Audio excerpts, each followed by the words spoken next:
there is a version of you that gave up. Somewhere, in a life that never happened, there's a version of you who quit the day it got hard. Who closed the door. Who let the failure be the final word. But that's not this version. This version, the one watching right now, is still here. Still breathing. Still trying. And that already makes you rare. We're taught to fear failure like it's the opposite of success. But it isn't the opposite. It's the price of admission. Every person you've ever admired, quietly, in rooms no one filmed, failed first. Not once. Not twice. Over and over, in ways that never made it into the highlight reel. You only see the mountain they're standing on now. You don't see the years they spent falling off it. Failure isn't proof that you're not capable. It's proof that you tried something that mattered enough to risk losing.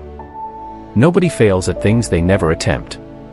So if you're sitting with a failure right now, a job that fell apart, a relationship that ended, a dream that didn't go the way you planned, I need you to hear this clearly: you are not behind. You are in the part of the story that always looks like the end, but never is. Let me tell you about a moment. It could be anyone's. It might be yours. It's late. The lights are off except for one. There's a decision that has to be made, whether to keep going or to let this be where it stops. Everything that was supposed to work didn't. The plan is in pieces. The people who said, "You've got this," have gone quiet, because even they don't know what to say anymore. This is the moment nobody talks about. Not the failure itself. Everyone talks about failure once it's over, once it's a story with a good ending. Nobody talks about the exact hour when it's still just pain. When there's no lesson yet. No silver lining. Just the weight of it.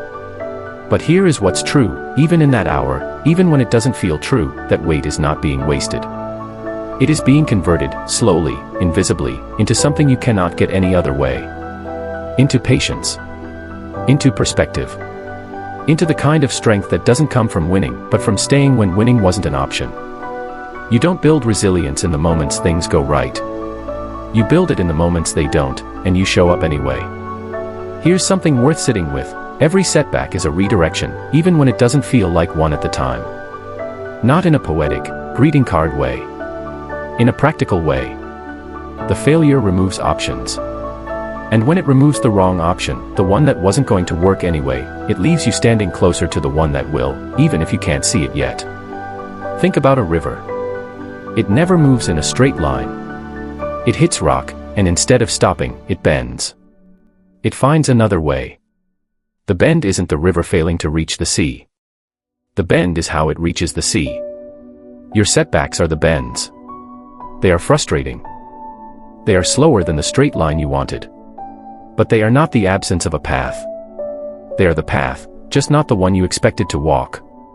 The people who eventually succeed are rarely the ones who avoided failure. They are the ones who got good at failing, quickly, honestly, without letting it become their identity. They failed, and then they asked one simple question: what does this failure make possible now, that wasn't possible before? That question is the whole difference between a setback and an ending. Nobody tells you that most of overcoming failure isn't dramatic.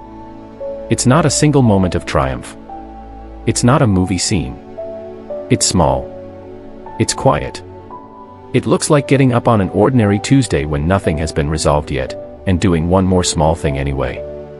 It looks like sending one more application. Writing one more page. Showing up to one more day of training. Having one more honest conversation you've been avoiding. Not because you're certain it'll work this time, but because you've decided that giving up costs more than trying again. That decision, made quietly, without applause, without anyone watching, is the actual turning point. Not the eventual success. The decision that comes before it, when there's no evidence yet that it's coming. Most people give up right before the turning point, because it's invisible. It doesn't announce itself. It just asks you to keep going one more time, with no guarantee. The people who make it through are not the ones who never doubted. They're the ones who kept moving inside the doubt. One day, and you may not believe this yet, you will look back at this exact chapter, and it will look different than it does right now. Not because the pain wasn't real. It was real. It counted. But because you will be able to see what it built in you, from a distance you don't have yet. You'll see that the setback taught you what actually matters to you. That it removed people and plans that were never right for you. That it forced you to become someone steadier, someone less afraid of hard things, because you already survived one. Failure has a strange gift hidden inside it. It teaches you that you can lose something and still be whole. And once you know that, you stop being so afraid of losing. That's not weakness. That's the beginning of real strength. 9 to 9:45, the turn. So if you're in it right now, the failure, the setback, the version of your story that feels unfinished and heavy, don't rush to feel okay about it. You don't have to. Just don't let it convince you to stop. Let it hurt. Let it teach you. And then, when you're ready, not before, take the next small step. Not the whole staircase. Just the next step. That's all this has ever required of anyone who made it through. You are not the failure. You are the one still standing after it. And that, quietly, without needing anyone to notice, is where every real comeback begins.